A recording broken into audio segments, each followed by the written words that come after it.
पवित्र छाया। बात बहुत पुरानी है। एक संत के परोपकारी निस्वार्थी स्वभाव की चर्चा सुनकर कुछ देवदूत स्वयं उसे देखने धरती पर आए।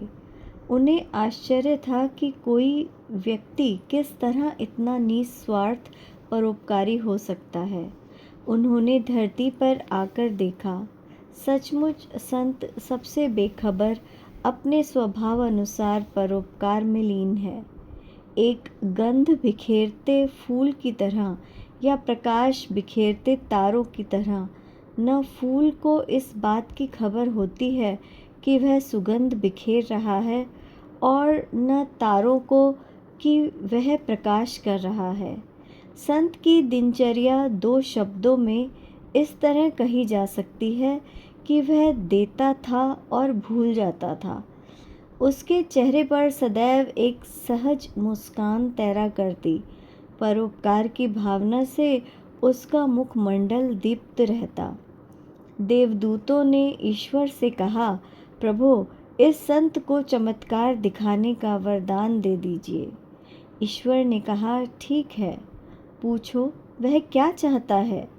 अतः देवदूतों ने संत से पूछा, क्या आप चाहेंगे कि आपके स्पर्श मात्र से लोगों के रोग दूर हो जाएं?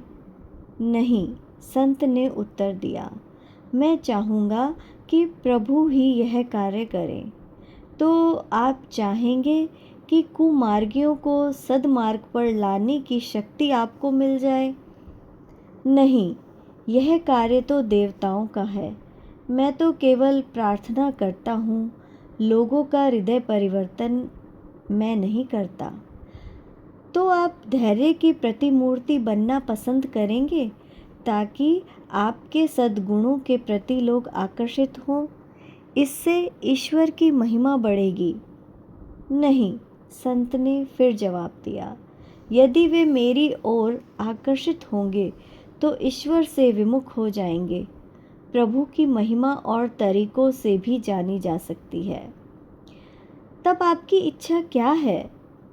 मैं भला क्या इच्छा कर सकता हूँ? संत ने मुस्कुराते हुए कहा, सिवाय इसके कि प्रभु मुझ पर दयालु रहें, तब मुझे किस बात की कमी रहेगी। पर देवदूत अड़ गए, बोले, नहीं, कोई न कोई इच्छा तो बतानी ही होगी। तुम चमत्कार दिखाने की इच्छा करो, नहीं तो यह शक्ति जबरन तुम्हें दे दी जाएगी।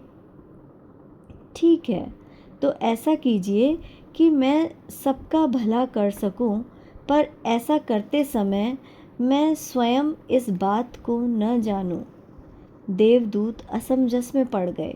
उन्होंने आपस में परामर्श किया, फिर एक योजना बनाई कि जब भी संत की छाया उसके अगल बगल या पीछे की ओर पड़े तो उससे लोगों के दुख दर्द रोग शोक आदि दूर हो जाएं।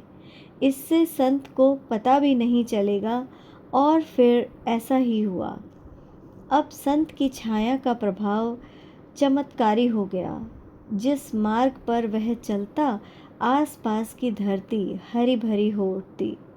उसकी छाया पड़ते ही मुरझाए फूल खिल उठते, बीमार बच्चे स्वस्थ हो जाते, दुखियों के दुख मिट जाते। पर संत को इसकी कोई खबर न थी। उसको अपनी छाया के चमत्कारी प्रभाव का ठीक उसी तरह पता भी न था जैसे एक फूल को पता नहीं होता कि वह सुगंध बिखेर रहा है, या एक तारे को कि उससे प्रकाश किरणें फूट रही हैं। लोगों ने कभी संत से उसकी छाया के चमत्कार की बात नहीं की।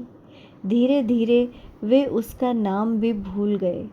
वे उसे पवित्र छाया के नाम से पुकारने लगे।